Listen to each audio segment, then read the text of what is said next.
संजय शेरपुरिया ये खुद को सोशल एंटरप्रेन्योर कहता है। देश विदेश के नामी अखबार और पत्रिकाओं में इसके ऊपर स्टोरीज लिखी गई हैं, टीवी चैनल्स में इसके ऊपर प्रोग्राम तैयार किए गए। इसने दावा किया कि सरकार साथ दे तो 1 साल में 30,000 युवाओं को रोजगार देगा। इसने कोरोना में अंतिम संस्कार के लिए लकड़ी बैंक बनाया, देश के प्रधानमंत्री के ऊपर किताब लिखी, उनके नाम पर स्टडी सर्कल भी शुरू किया, खुद कई प्रतिष्ठित अखबारों में कॉलम लिखता था, कई किताबें भी लिखी जो नामचीन पब्लिकेशन से छपी हैं। इसका घर दिल्ली में प्रधानमंत्री के घर के पास है। इसके घर में लगे वाईफाई का पासवर्ड भी पीएमओ है। कई ऐसी तस्वीरें हैं जिनमें ये देश के प्रसिद्ध लोगों, राजनेताओं, नौकरशाहों और धार्मिक गुरुओं के साथ दिखता है।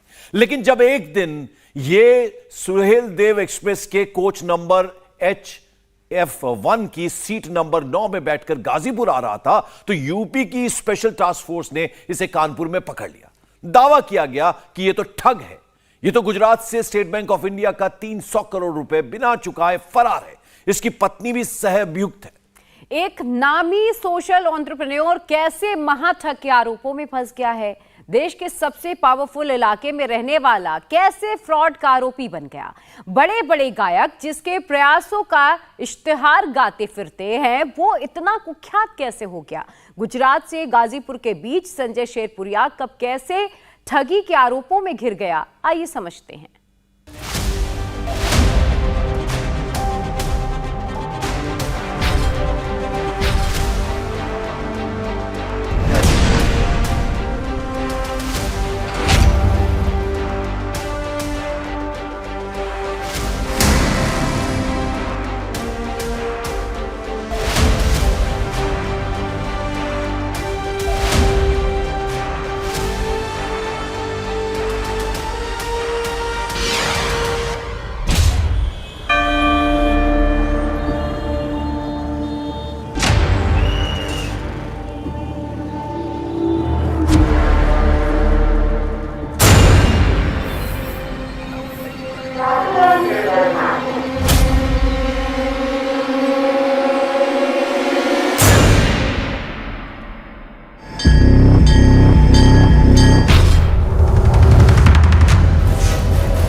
सुहेल देव एक्सप्रेस जैसे ही कानपुर रेलवे स्टेशन के प्लेटफॉर्म नंबर 4 पर पहुंची, कोच नंबर H1 की सीट नंबर 9 से यूपी के स्पेशल टास्क फोर्स ने एक आदमी को उठाया और कार में बिठाकर लखनऊ रवाना हो गई।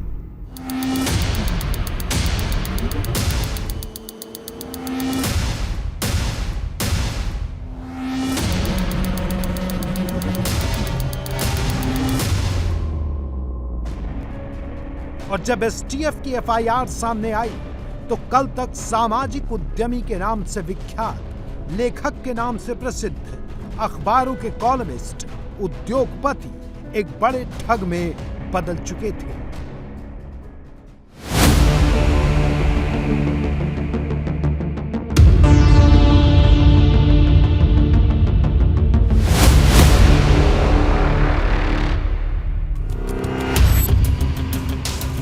अरेस्ट तो एक आदमी की हुई, लेकिन उसके साथ मिले आधार कार्ड और वोटर आईडी कार्ड में नाम, पता और वल्दियत कई निकलने लगे। संजय प्रकाश बालेश्वर राय, पुत्र बालेश्वर देवनारायण राय, निवासी I-902, Catriona Ambience Island, Ambience Mall के नजदीक, DLF फेज 3, नाथुपुरा, सरसठ, गुरुगांव, हरियाणा। संजय शेरपुरिया, पुत्र बालेश्वर देवनारायण राय, निवासी house number 1, DID, Safdarjung Road, Delhi Riding Club, Central Delhi, 110003। Sanjay Prakash Rai, पुत्र लालेश्वर निवासी मकान नंबर 534 शेरपुर कला 1 थाना भावरकोट तहसील मोहम्मदाबाद जिला गाजीपुर। आधार कार्ड और वोटिंग आई कार्ड में नाम पते अलग अलग होना और वल्दियत अलग होना एसटीएफ को परेशान कर रही थी। सवाल ये उठता है कि किसी इज्जतदार और शरीफ आदमी को दो आधार कार्ड रखने की आखिर क्या जरूरत है, और वो भी तब जब आधार कार्ड और वोटिंग आई कार्ड में नाम पता पूरी तरीके से अलग हो। ऐसे में इन सवालों के लॉजिकल जवाब संभालने के बाद एसटीएफ को विश्वास हो रहा था कि उसकी अरेस्ट पूरी तरीके से करेक्ट है। इसके अलावा संजय राय शेरपुरिया के पास से 3 मेंबरशिप कार्ड भी मिले थे और तीनों में जो जानकारियां थी वो पूरी तरीके से भिन्न यानी कि अलग थी। ऐसे में एसटीएफ को लग रहा था कि ये पूरा मामला पूरी तरीके से फर्जी वायरस से जुड़ा हुआ है और ये पूरा मामला उसी ओर बढ़ता हुआ नजर आ रहा था। देश की राजधानी दिल्ली में जिस क्लब की सदस्यता के लिए अच्छों के पसीने छूट जाते हैं, उस जिमखाना क्लब की सदस्यता का कार्ड संजय शेरपुरिया के पास था, लेकिन यहाँ पते में एक कंपनी का नाम लिखा था, SVAC आर्क प्राइवेट लिमिटेड। इस वक्त हम दिल्ली के सफदरजंग रोड पर बने संजय शेरपुरिया के घर के बाहर मौजूद हैं और इसका एड्रेस है house number 1 Delhi Riding club foundation. दरअसल ये वो आलीशान मकान है जहां पर संजय शेरपुरिया अपनी गिरफ्तारी से पहले अपने परिवार सहित रहता था और यहां का भी वो एड्रेस अपने कई गोरख धंधों में देता था जहां से कि किसी को भी शक ना हो, क्योंकि एड्रेस जो है वो लुटियन दिल्ली का है यानी कि सफदरजंग रोड का। यहां से जो प्रधानमंत्री निवास है वो महज कुछ मीटर की दूरी पर है। कई फर्जी कंपनियां बनाई उसने, तो यहाँ का भी एड्रेस उन फर्जी कंपनियों के उसमें जो है दस्तावेजों में शामिल है। फिलहाल आपको तस्वीर दिखाते हैं, यहाँ पर इस वक्त कोई नहीं है। घर के बाहर जो है एक बड़ा सा गेट लगा हुआ है जो कि लॉक है। घर के अंदर बताया जा रहा है कि कोई नहीं है, लेकिन यहाँ पर एक सुरक्षा कर्मी जरूर है। उससे बात करने की हमने कोशिश की तो उसने बात करने से साफ मना कर दिया और फिलहाल परिवार का कोई भी सदस्य अंदर मौजूद नहीं है। आपको तस्वीर दिखा दे, काफी आलीशान मकान बनाया हुआ है संजय शेरपुरिया ने। कई लग्जरी गाड़ियां जो हैं वो इस घर के अंदर खड़ी हुई हैं, तो एक लग्जरी गाड़ी जो है वो संजय शेरपुरिया की घर के बाहर भी खड़ी हुई है। तो लग्जरी गाड़ियों का शौकीन था ये और साथ ही साथ ऐसे आलीशान उसने घर बनाया हुआ था। और इतना ही नहीं, लोगों पर उसका रुबाब पड़े, उसका एक ऑरा उसने इस तरीके का बनाया हुआ था ताकि उस पर कोई शक ना कर सके। दिल्ली के पॉश इलाके में बना YMCA इंटरनेशनल सेंटर, यहाँ पर शेरपुरिया के मेंबर कार्ड में नाम संजय प्रकाश बालेश्वर राय लिखा है।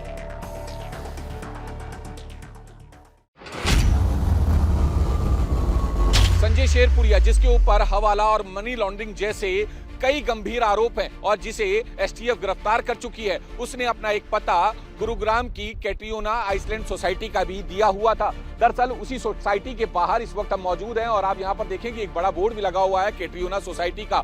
दरअसल इसी सोसाइटी में I-902 फ्लैट का जिक्र भी उसने किया है अपने पते के तौर पर। और यहां पर जब हमने पूछताछ की तो पता चला पिछले तकरीबन 4 साल से एक दंपत्ति रहते हैं और जो सोसाइटी के सिक्योरिटी गार्ड हैं उनका ये कहना है कि वो संजय शेरपुरिया को नहीं जानते हैं।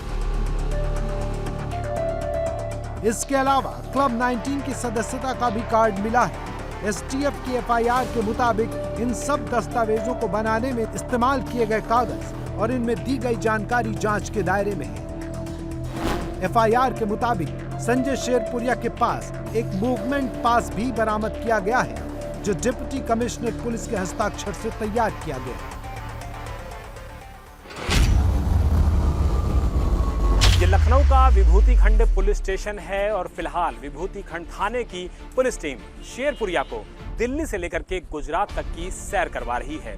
वो संजय राय उर्फ संजय शेरपुरिया उर्फ के मतलब को समझने की कोशिश कर रही है। संजय राय उर्फ शेरपुरिया के बारे में जानकारी ये मिली है कि वो अपने बड़े लोगों के साथ जो फोटो खिंचवाई जाती थी उसकी बाकायदा प्रदर्शनी लगाता था, लोगों को इसी के जरिए अपने आभा मंडल में लेता था और फिर जो भी उसके मकड़ जाल में फंस जाए उससे मोटी रकम ऐंठता था।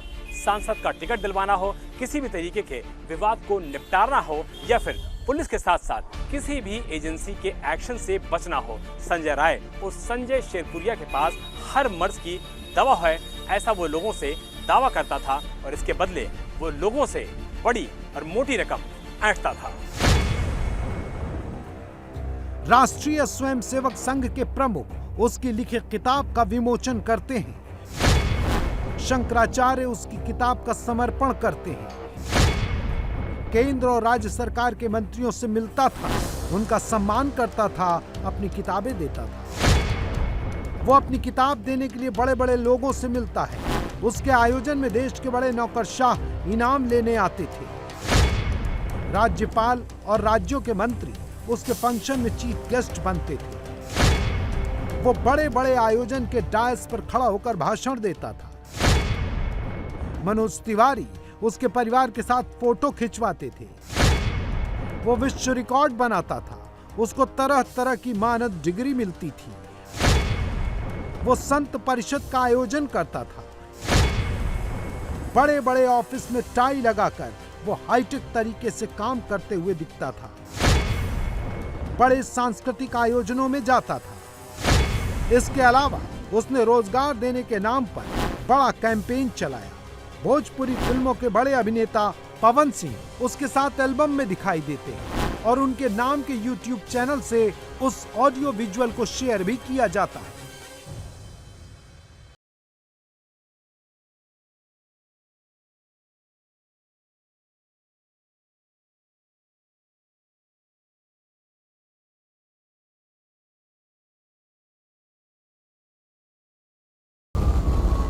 इस समय हम गाजीपुर में उस जगह पर मौजूद हैं जो यूथ रूरल एंटरप्रेन्योर फाउंडेशन का दफ्तर है, यानी कि 20 बीघे का जो पूरा बड़ा सा दफ्तर है, विशालकाय दफ्तर है, प्रमाइसेस है, जो कि संजय राय शेरपुरिया का वो दफ्तर हुआ करता था, जहाँ के बारे में बताया जाता है कि जब स्टूडेंट्स को बुलाया जाता था, बेरोजगार लड़कों को बुलाया जाता था, तो यहीं पर उनकी मीटिंग ली जाती थी और यहीं पर उनसे पैसों को जमा करवाया जाता था।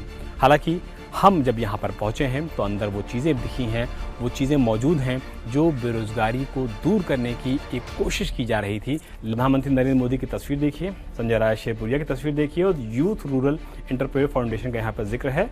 मेरा रोजगार आत्मनिर्भर भारतीय, अच्छा कमाएंगे, अच्छा खाएंगे, खुद को आत्मनिर्भर बनाएंगे।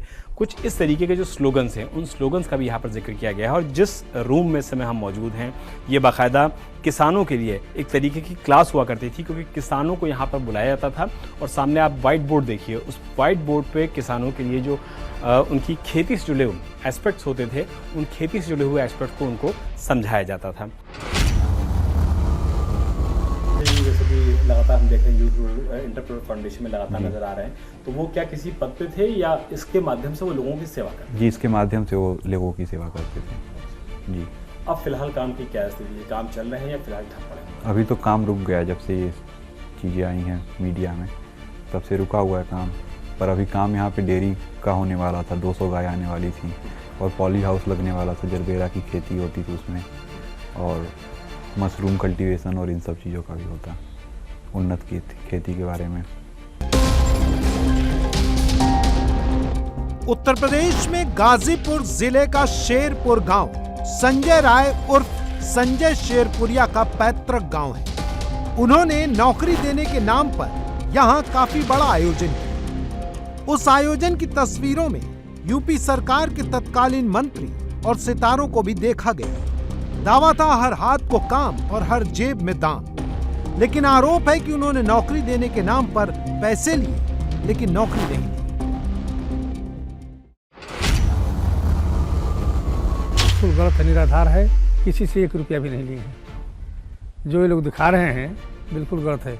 2200 रुपया 2000 रुपया कुछ नहीं वो लिए हैं। प्राइवेट नौकरी का हो जाए तो भले नहीं करा देगी। नौकरी सरकार का बस में बा कि हमारा बस में बा।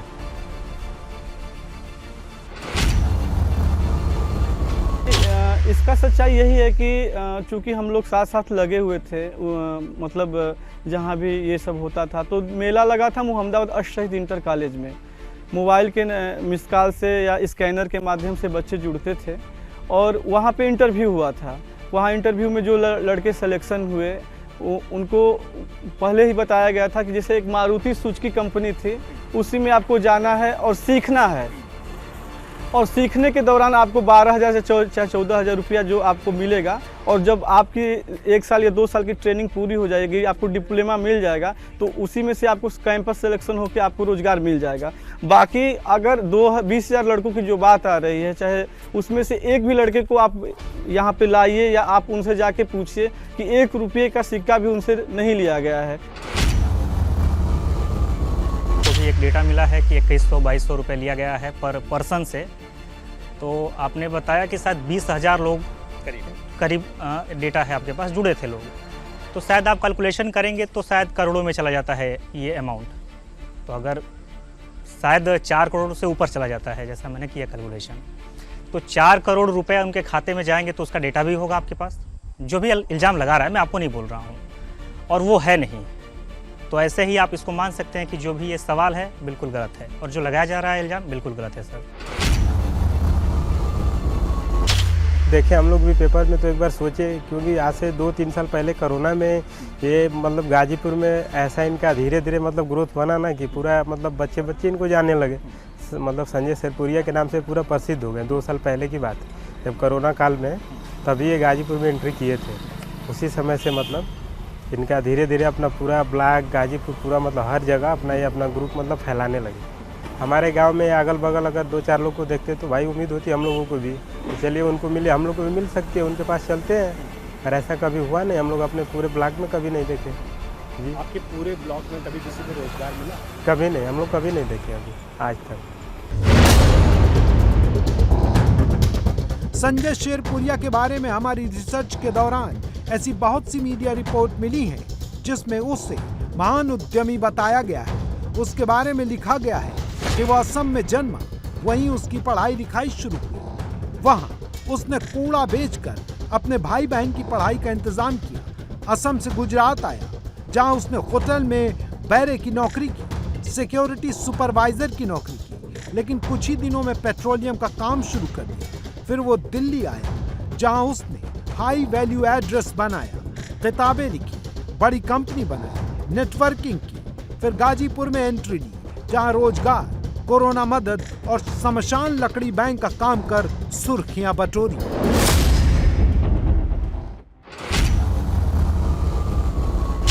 उन्होंने फ़ोन किया कि मैं अपने गाजीपुर ज़िले के लिए कुछ करना चाहता हूं, मैं सर पे कफन बांध के आना चाहता हूं, तुम लोग भी तैयार हो? तो हम लोगों ने भैया बोला कि हाँ बिल्कुल हम लोग तैयार हैं अपने ज़िले में कार्य करने के लिए। और वहीं आने के बाद वहाँ शाहजहानंद में एक सेंटर बना कोरोना का। उसके बाद गाजीपुर में वो ऑक्सीजन मैन के नाम से जाने गए। 4 एम्बुलेंस, लाखों लोगों को किट दिया गया, दवा दिया गया, हर गांव में वैक्सीनेशन का कार्य किया गया, लकड़ी बैंक की शुरुआत की गई। बक्सर से लेके और यहाँ सैदपुर तक जितने भी घाट थे, बीरपुर, शेरपुर या अन्य जितने भी घाट थे, हर जगह हम लोगों ने एक लकड़ी बैंक की शुरुआत की। जो लावारिस लाशें गंगा जी में सड़ रही थी, उन लाशों को हम लोगों ने अपने युवाओं के साथ मिलकर उसको जलाने का कार्य किया। तो गाजीपुर में तो इतना वो काम कर दिए हैं, रोजगार को लेकर भी काम चल ही रहा था। सहेड़ी में कोरोना काल चूँकि किया गया तो उस पर थोड़ा काम डिले हो गया। बाकी ये कोई नहीं कह सकता है कि 1 रुपये का सिक्का भी गाजीपुर जिले में किसी ने उनको दिया है। बोलते हैं किसी कोई काम करना है तो 1 पैसा आप दीजिए, 2 पैसा हम देते हैं, लेकिन आप भी इसमें शरीक रहे, माने वो सबको लेके चलते थे। वह व्यक्ति ऐसा कर ही नहीं सकता है। अब इसकी न जाने बादलों ने क्यों साजिश की, मेरा घर मिट्टी का था, मेरे घर बारिश हुई। वह व्यक्ति निर्भीक और गरीबी रेखा से नीचे रहने वालों के प्रति उनकी बड़ी सहानुभूति थी। कोई जातिवाद नहीं था, कोई धर्मवाद नहीं था। अपने पिताजी के मृत्यु दिवस पर उन्होंने जब यहाँ ये सड़क बनवाया तो इसका उद्घाटन भी हरिजन बस्ती, माने जिसको हम नहीं कहते हैं, लोग कहते हैं नीचे का, हम तो सबको समान मानते हैं, उन लोगों से उन्होंने फीता कटवाया। किसी नेता को नहीं बुलाया। ये भावना प्रदर्शित मुझे जैसा लगा कि सचमुच ये मिट्टी के लाल हैं और यहाँ के लोगों को सम्मान देते हैं। उनके माता पिता जो है लेकर के आसाम चले गए और वहीं पर जो है उनका पालन पोषण जो कुछ भी हुआ, पढ़ाई लिखाई जो भी हुआ वहीं किए। बड़ी गरीबी में वो झेले हैं अष्ट शहीदों के परिवार के रहने वाले हैं। उनके परिवार के लोग यहाँ शहीद हुए हैं। उनका देख लीजिए इस स्टेडियम में कहीं लगा हुआ है, खास उनके चाचा बाबा। और ऐसा कुछ सुनने में नहीं आया कि कहीं से वो गलत हैं। हम इस समय गाजीपुर के शेरपुर गांव के अंदर जाने वाली जो मुख्य सड़क है वहां पर मौजूद हैं और आप मेरे ठीक पीछे देखिए बालेश्वर राय मार्ग, यानी कि ये वो राय मार्ग है जिसके बारे में जिक्र किया गया है सड़क की मुख्य पगडंडी से। बालेश्वर राय दरअसल नाम है संजय राय उर्फ संजय शेरपुरिया के पिता की। और जो गांव के लोग हैं वो बताते हैं कि बालेश्वर राय मार्ग को बनाने के पीछे संजय राय उस संजय शेरपुरिया का मकसद था कि गांव तक जो रोड जाए वो पूरी तरीके से बना हो। और गांव के लोग ही बताते हैं कि ये जो सड़क बनाई गई है इसमें मरम्मत का काम पूरी तरीके से संजय राय उर्फ संजय शेरपुरिया ने अपने निजी पैसों से किया था। यानी कि काम तो सरकार का, लेकिन किया गया था उसको अपने निजी पैसे से, ताकि गांव के लोगों का न सिर्फ भरोसा जीता जा सके बल्कि गांव में अपनी एंट्री को काफी दमदार किया जा सके। स्थानीय लोगों का दावा है कि उन्होंने कम समय में अपने गांव और आसपास के इलाके में काफी लोकप्रियता हासिल कर ली थी। यहाँ ये बात भी होने लगी थी कि अब संजय शेरपुरिया गाजीपुर से चुनाव भी लड़ सकते हैं। गांव के लोग कहते हैं कि ये चुनावी चुनौती भी संजय शेरपुरिया पर लगे आरोपों की वजह हो सकती है।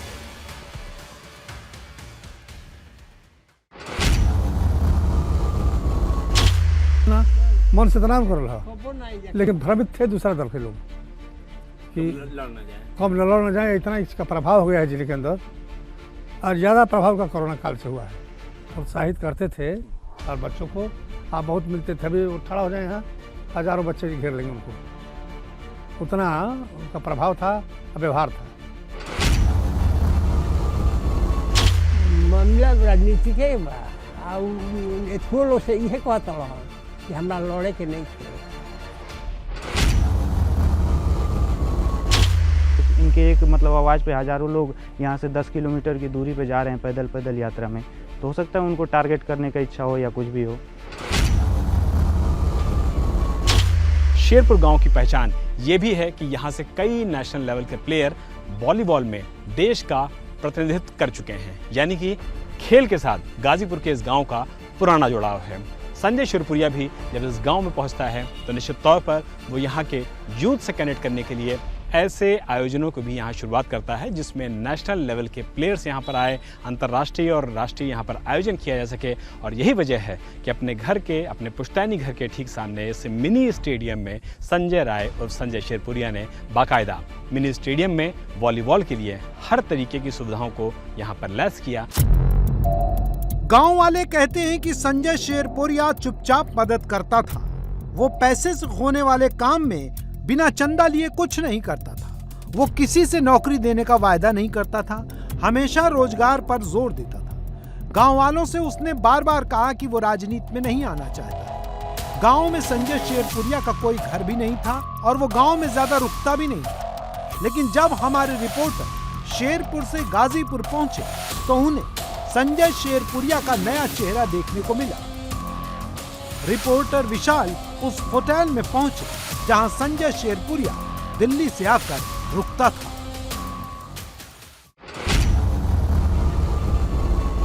हम इस समय गाजीपुर के one of the best hotels अतिथि कॉन्टिनेंटल में मौजूद हैं और ये वही होटल है जहां पर संजय राय उर्फ संजय शेरपुरिया अपना पूरा दरबार लगाता था। कहा यह भी जाता है कि होटल के ज़्यादातर कमरों को संजय राय और संजय शेरपुरिया अपने लोगों के लिए और खुद के लिए बुक कर लिया करता था। पता यह भी चला है कि यहाँ पर उससे जो भी मिलना आता था बाकायदा फ्रिस्किंग होती थी, चेकिंग होती थी। उसका खुद का स्टाफ लोगों की चेकिंग करता था और उसके बाद संजय राय और संजय शेरपुरिया से किसी को मिलने की इजाज़त दी जाती थी। लेकिन हमारे पास जानकारी ये भी है कि यहाँ पर पेमेंट को लेकर के जिस तरीके से संजय शेरपुरिया का बाकी के लोगों के साथ विवाद हुआ, जिसके बाद उसने इस होटल में रुकना बंद कर दिया और अपना ठिकाना गाजीपुर के दूसरे होटलों में ढूंढना शुरू कर दिया। तो जब स्टार्टिंग का प्रोग्राम हुए थे उसमें एक दो बार हमने जो सुना था शंकराचार्य जी भी आए थे, चौपर से आए थे और बड़े बड़े नेता भी आए हुए थे और अभिनेता वगैरह भी इन चीज़ों में। तो बहुत बड़ा प्रोग्राम हमें नहीं लगता कि गाजीपुर में उतना बड़ा प्रोग्राम हमारे जानने में ऐसा हुआ था। वो काफ़ी बड़े प्रोग्राम थे। आपके होटल में कभी किसी ने सोचा तो नहीं था कि ऐसा होगा। और ये सारी चीज़ें देखने के बाद कभी कई सारी कड़ियों को जोड़कर अगर सोचा जाए, अगर देखा जाए, तो ये लगता है कि हाँ, ये हो सकता है पॉसिबल। बहुत सारी चीज़ें ऐसी लगती थी, क्योंकि जो भीड़ आना, जो बाहर के लोग आना, तो क्योंकि पहले ये होता था कि नहीं, उन्हें चुनाव नहीं लड़ना है, फिर भीड़ जो देख के लगता है, अब समझ में आता है कि नहीं यार, इतनी भीड़ जो है इसीलिए होती थी। गाजीपुर में संजय शेरपुरिया के गांव और दिल्ली में संजय शेरपुरिया के वीआईपी घर, गुरुग्राम में उसके आलीशान फ्लैट से मिली जानकारी से संजय शेरपुरिया के बारे में बहुत विरोधी बातें सामने आ रही हैं। इसलिए अब हम संजय शेरपुरिया की साफ तस्वीर देखने के लिए गुजरात चलते हैं, जहां के बैंक घोटाले का उस पर आरोप है।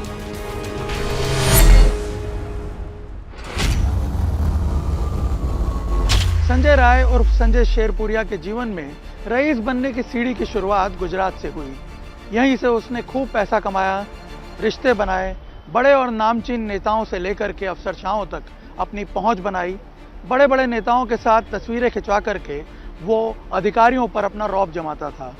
नए गुजरात की विकास की पहचान बने वाइब्रेंट गुजरात समिट में भी उसने बढ़ चढ़ के हिस्सा लिया। इसके अलावा कई व्यापारिक और सामाजिक कार्यक्रमों के आयोजनों में अक्सर संजय शेरपुरिया मंच पर दिख जाया करता था।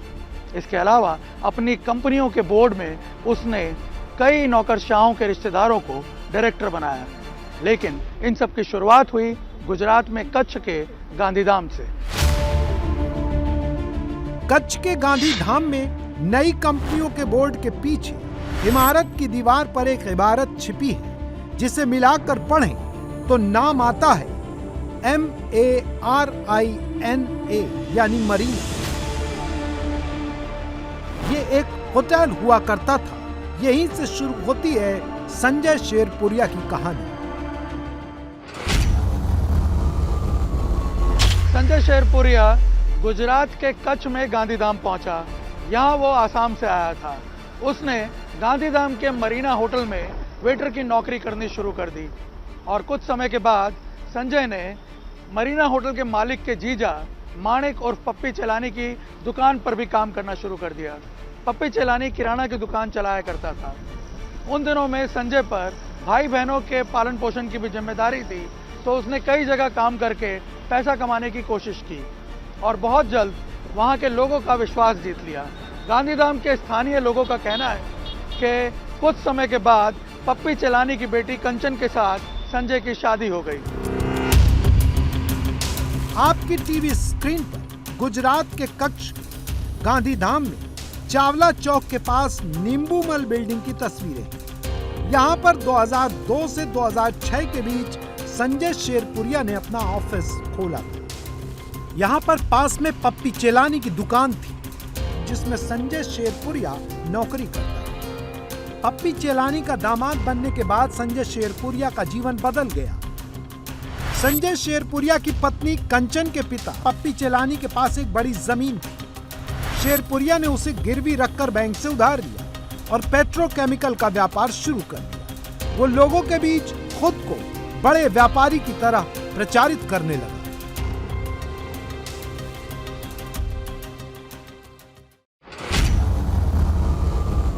इस वक्त मैं अहमदाबाद में संजय शेरपुरिया की company Kandla energy and chemical limited के सामने खड़ा हुआ हूं। जब हम यहां आकर के देखते हैं तो आप देखिए, ये ऑफिस ऐसा लग रहा है जैसे काफ़ी सालों से सील पड़ा हुआ है, बंद पड़ा हुआ है। और यहाँ अगर आप देखें तो एक सफ़ेद रंग का कागज़ लगा हुआ है और इस कागज़ पे लिखी इबारत जो है इस बात को साफ तौर पर बयान कर रही है कि कंपनी को दिवालिया घोषित करने की जो कार्रवाई है वो शुरू हो चुकी है, यानी इंसॉल्वेंसी की कार्रवाई शुरू हो चुकी है। और इन कागज़ों पर देखें जो यहाँ बाहर नोटिस के तौर पर लगे हुए हैं, वहाँ पे एक नाम और एक नंबर भी दिया हुआ है कॉन्टैक्ट पर्सन का। और इस नाम और नंबर पर जब हमने फ़ोन किया तो हमें 4 प्रमुख बातें इस कंपनी के बारे में पता चली और संजय शेरपुरिया के बारे में पता चली। वो ये है, एक तो सबसे बड़ी बात कि ये जो कंपनी है Kandla energy and chemical limited, वो उसका जो ऑपरेशन है वो करीब पिछले 6-7 सालों से बंद पड़ा हुआ है, यानी कंपनी करीब 7 सालों से पूरी तरह बंद पड़ी हुई है। और मेजर ऑपरेशन जो इसका था वो कंडला और उसके आसपास के इलाकों में, कच्छ में था। इसके अलावा जो दूसरी बड़ी बात हमको पता चली है वो ये है कि इंसॉल्वेंसी की कार्रवाई यानी दिवालिया घोषित करने की कार्रवाई के लिए एनसीएलटी को अप्रोच किया गया संजय शेरपुरिया के अरेस्ट के बाद, यानी जब वो अरेस्ट हुआ अभी कुछ समय पहले, उसके बाद इंसॉल्वेंसी की कार्रवाई जो है वो शुरू की गई है, ये हमें जानकारी मिली। यानी कंपनी के ऑपरेशन बंद होने के 6-7 साल बाद तक भी वो सबको यूं ही लटकाता रहा। तीसरी जो सबसे बड़ी बात पता चली वो ये थी कि कंपनी के ऊपर करीब 1100 करोड़ से ज़्यादा का डेट है, यानी 1100 करोड़ से ज़्यादा का कर्ज है कंपनी पर। और उसमें सबसे बड़ी बात, जो चौथी बात हमको पता चली, और वो है कि करीब 1000 करोड़ का डेट उसमें से बैंकों का ही है। यानी संजय शेरपुरिया की इस कंपनी पर, जो कि उसकी सबसे नामचीन कंपनी मानी जाती है, उस पर बैंकों का ही करीब 1000 करोड़ रुपया अभी भी बकाया है। एक कानूनी दस्तावेज के मुताबिक संजय शेरपुरिया की company Kandla energy and chemical limited में कंचन संजय प्रकाश राय, संजय प्रकाश बालेश्वर राय, अरुण द्वारका प्रसाद करवा डायरेक्टर है। ये कंपनी पेंट, वार्निश, गोंद, पुट्टी, पेंट उतारने वाले केमिकल, थिनर, जंगरोधी केमिकल, मच्छर मारने की दवाई, कीटाणुनाशक पदार्थ बनाने में इस्तेमाल होने वाले केमिकल, केरोसिन तेल की दुनिया भर में सप्लायर थी। कंपनी के ऊपर 11 जगह से 978 करोड़ रुपए का उधार था। 5 बैंक लोन का 696 करोड़ रुपया उधार था, जिसमें से 282 करोड़ रुपए के 6 लोन चुकाए गए थे, लेकिन 395 करोड़ 84 लाख रुपए की देनदारी अभी भी है। अब आपको हम यहां ये भी बता देते हैं कि संजय शेरपुरिया की कंपनी कौन कौन सी हैं और वो कब बनाई गई। Kashi form fresh private limited 2010 में, Kandla energy and chemicals limited 2009 में, कच्छ इंटरप्राइजेज लिमिटेड 2009 में, राय कॉर्पोरेशन प्राइवेट लिमिटेड 2012 में, कांडला इंटरप्राइजेज 2011 में, मीत पेट्रो प्रोडक्ट्स प्राइवेट लिमिटेड 2012 में। संजय शेरपुरिया ने गुजरात में नौकरशाह और राजनेताओं की मदद से जो साम्राज्य खड़ा किया था, वो जब दिवालिया होने की ओर बढ़ने लगा तो संजय ने अपने बिजनेसमैन और कॉरपोरेट वाली ब्रांडिंग बदली। वो दिल्ली पहुंचा। यहाँ उसने खुद को समाज की भलाई के लिए व्यापार करने वाले उद्योगपति के रूप में स्थापित करना शुरू किया। उसने अखबारों में लेख लिखे, सामाजिक सुधार के काम शुरू किए, सरकार की जनउपयोगी नीतियों का प्रचार कर सत्ता और समाज दोनों को खुश करने का काम किया। इसी दौरान उसकी तस्वीरें संघ प्रमुख, देश के आला मंत्रियों के साथ भी दिखने लगी। वो बड़े बड़े आयोजनों में डायस पर दिखने लगा। उसने संतों की मंडली जुटाना शुरू कर दिया और किताबें भी छपवाई। हमारी एक टीम उसकी किताब छापने वाले देश के नामी प्रकाशक से भी मिली।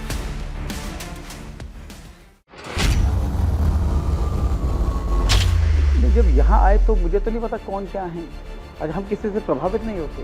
कोई कितनी बड़ी गाड़ी में आए, कितने बड़े घर में रहता, हमें उससे क्या फर्क पड़ना। हमारा तो प्रकाशन का काम है। पुस्तक रुचिकर लगी, विषय हमारी रुचि का था, हमने छाप दी। रुचिकर न होता तो हम क्षमा मांग लेते हैं उनसे। तो इसलिए प्रभाव में आने की बात नहीं है। पर बातचीत से नहीं लगा कभी कि वो उनके पीछे कुछ और मंतव्य चल रहे हैं। संजय शेरपुरिया ने बड़े लोगों के साथ अपनी तस्वीरों, आदर्शवादी किताबों, अखबार में लिखे गए लेखों से अपनी झूठी छवि तैयार की। गुजरात के बाद उसने अपने किसी भी वेंचर में अपना नाम कागजों पर नहीं आने दिया, लेकिन उनका इस्तेमाल अपनी छवि चमकाने के लिए किया। सोशल मीडिया, इश्तेहार, क़याभा मंडल में वो लोगों से कहता सरकार में फंसा कोई भी काम ठीक करवा दे। एसटीएफ की एफआईआर में आरोप है कि उसने उगाही शुरू कर दी। यूथ रूरल एंटरप्रेन्योर फाउंडेशन के यूनियन बैंक वाले खाते में 31 जनवरी 2023 को 5 करोड़, 23 जनवरी 2023 को 1 करोड़ धन जमा हुआ। दावा है कि ये पैसा गौरव डालमिया ने जमा कर दिया। गौरव डालमिया पर इकोनॉमिक ऑफेंस संजय शेरपुरिया ने आरोप खत्म करवाकर सेंट्रल एजेंसी का एक्शन रुकवाने का दावा किया और गौरव डालमिया से पैसे ऐंठ। इसी तरह से माइनिंग का ठेका दिलवाने के एवज में 2.5 करोड़ रुपए देने की बात भी सामने आई है।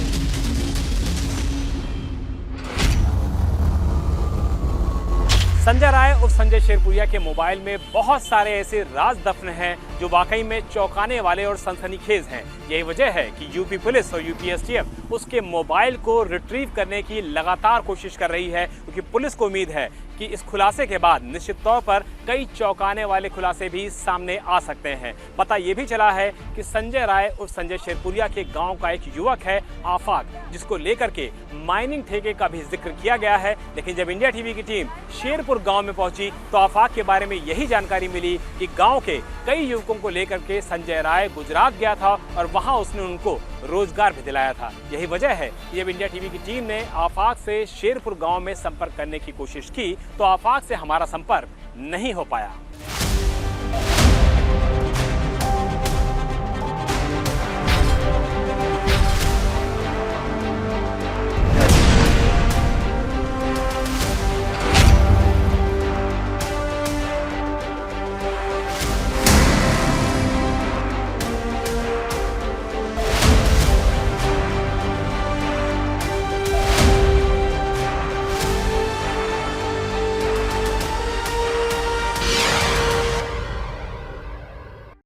इंडिया टीवी हर वक्त हर जगह डाउनलोड करने के लिए सर्च करें India TV news Google play store या ऐप स्टोर पर।